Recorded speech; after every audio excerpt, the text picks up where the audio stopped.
I move that the question be now put. Dr. Asher Chowdhury. Thank you, Mr. Chairman. I appreciate this opportunity to speak on this bill. Mr. Chairman, I fully support what Mr. Kenny has been saying, particularly in relation to the word protection.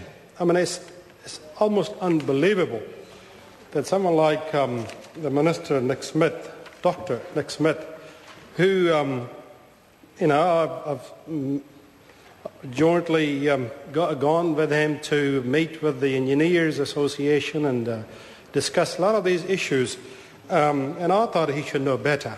When he's promoting a bill like this, where we're talking about a protection authority, then there has to be something in the functions of this authority which uses the word protection for the environment.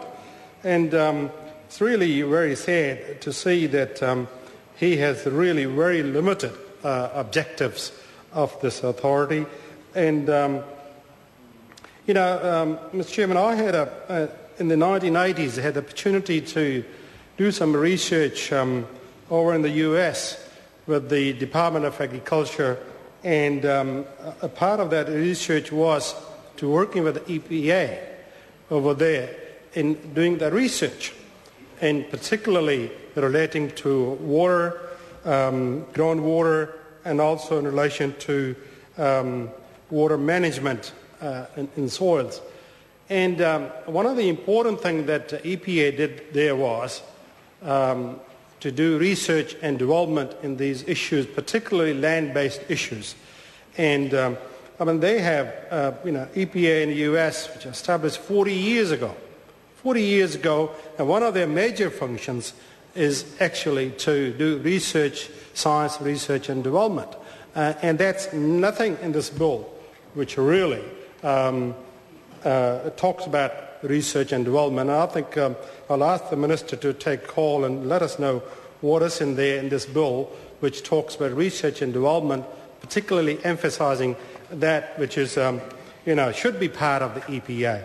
But as it is, Chairman, this bill is, as I see it, is all about fast-tracking controversial projects. And I see there's a half a dozen projects which are in front of the EPA right now, which all sort of related to development, but not really directly involved with the either the protection of the environment or the protection of the environment, and particularly in the land-based issues. And I'm really concerned, as my colleagues raise the issue of water quality.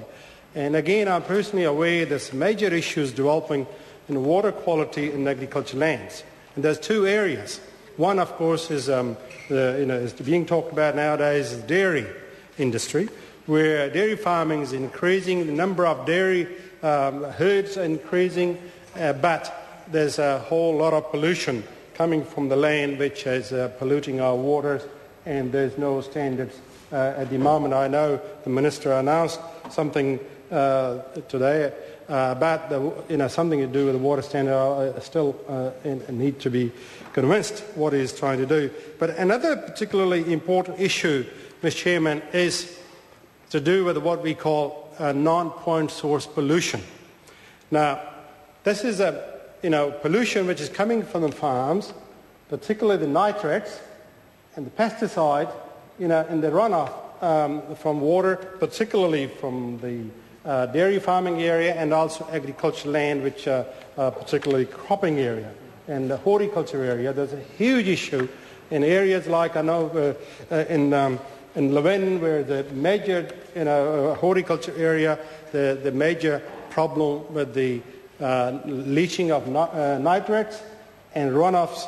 And I haven't seen anything in this bill which tells us what is EPA going to do about that non-point source pollution, which is a major issue for our rivers.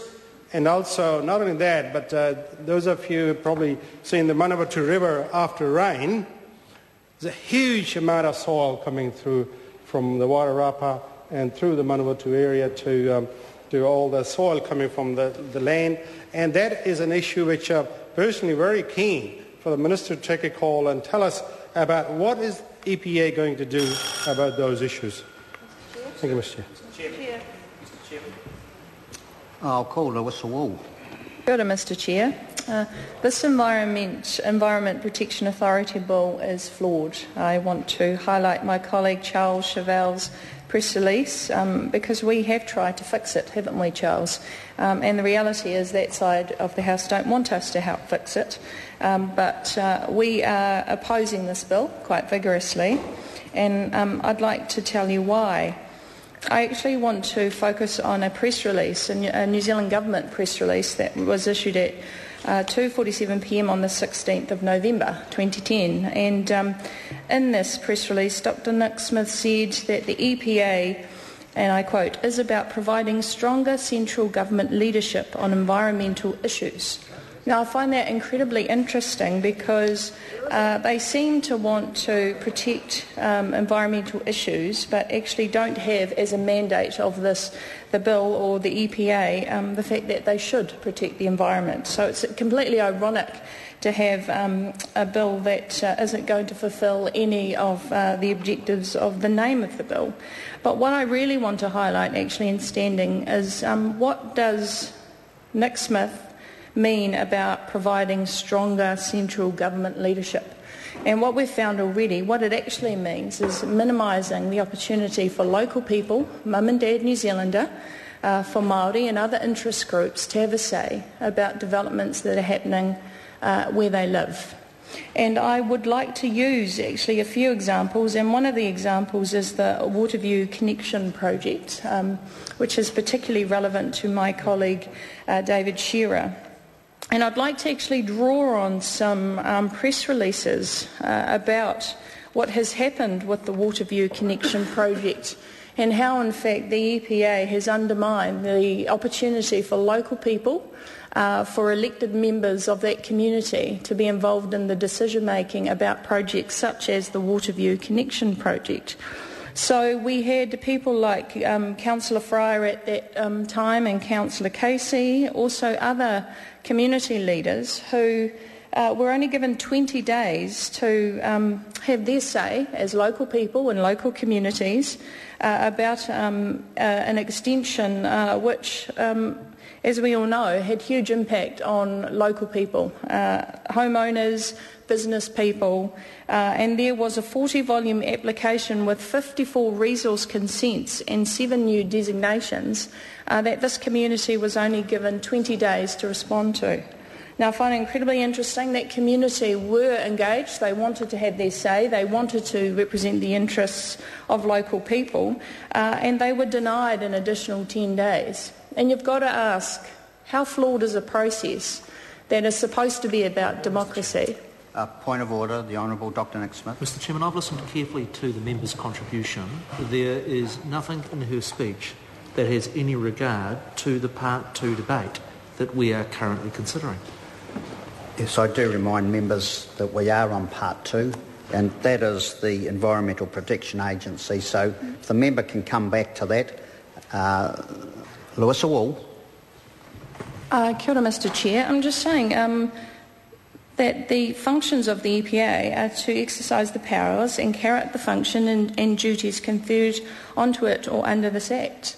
And what I'm trying to highlight is that, in fact, what this bill does is erode democracy, and it erodes the opportunity of local people, mum and dad New Zealander, to have a say in developments that are happening in their communities, because the mandate of this bill means that if it's designated to have national significance, those mum and dad New Zealanders who live in communities aren't going to have opportunities to have a say about the developments that are going to affect their daily lives. So for me, and what I want to highlight is that is actually what Nick Smith was talking about when he talked about stronger central government leadership. It is actually about the erosion of mum and dad New Zealander in our community who have a connection to where they live, who obviously have a sense of responsibility for how that community will develop, and the fact that this bill is going to undermine their opportunity to live in that community, to contribute to decisions that are going to affect their community, and that's what I want to highlight. I also would like to highlight, actually, that the national government, we've got in our notes, has a bad track record on environmental protection. But actually what I want to say is that the national government has a record on environmental non-protection. That's the reality. So National has extended the deadline for the National Environmental Standards for Air Quality to 2018. Ignoring warnings that doing so puts people's lives at risk, they obviously don't care. National has watered down the ETS, which will add billions to the taxpayer bill for New Zealand carbon emissions and let polluters... Point of order.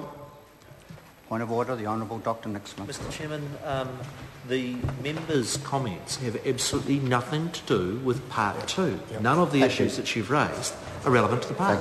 No, look, I don't need any help. The member, I did warn the member earlier on, the ETS is not part of this debate, and you did just mention the ETS. The member has 7 seconds remaining. Well, for anyone who's listening, I think they should seriously consider what stronger central government leadership means. I call Craig Foss. Mr Chairman, I move that the question be now put. The question is that the question be now put. Those of that opinion will say aye. Aye. Contrary, no. The ayes have it. The ayes have it. Party vote. I'll ask the clerk for a party vote. New Zealand National. 58 votes in favour. New Zealand Labour. 42 votes opposed. Green Party. 9 votes opposed. Act New Zealand. 5 votes in favour. Maori Party. 4 votes in favour. Progressive. 1 opposed. United Future. 1 vote in favour. On Chris Carter. 1 opposed. Hone Harawira. 1 opposed.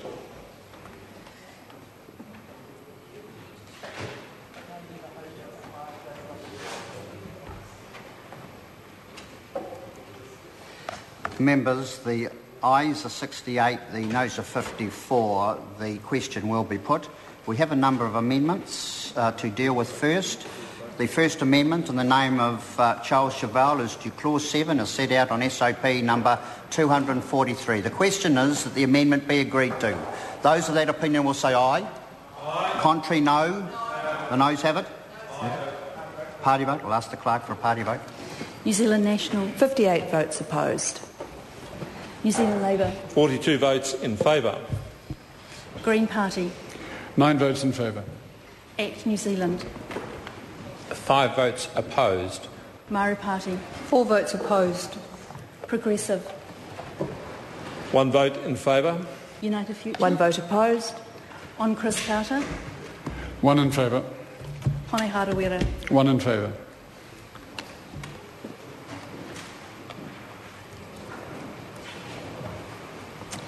Members, the ayes are 54, the noes are 68. The amendment is not agreed to.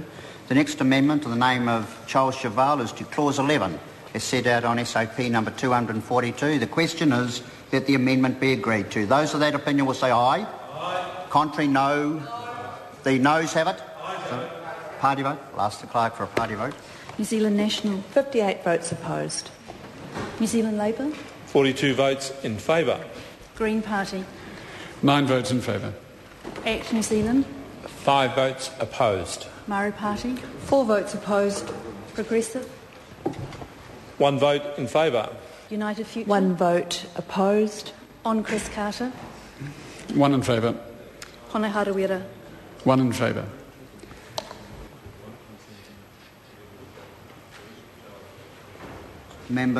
Members, the ayes are 54, the noes are 68. The amendment is not agreed to.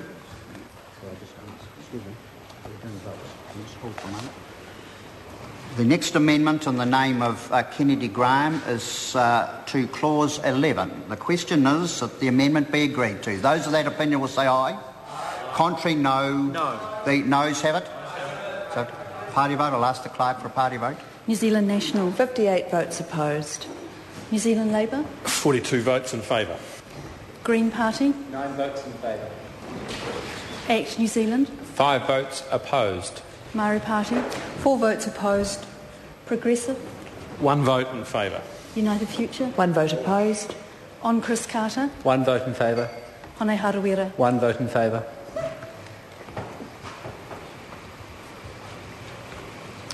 Members, the ayes are 54, the noes are 68. The amendment is not agreed to.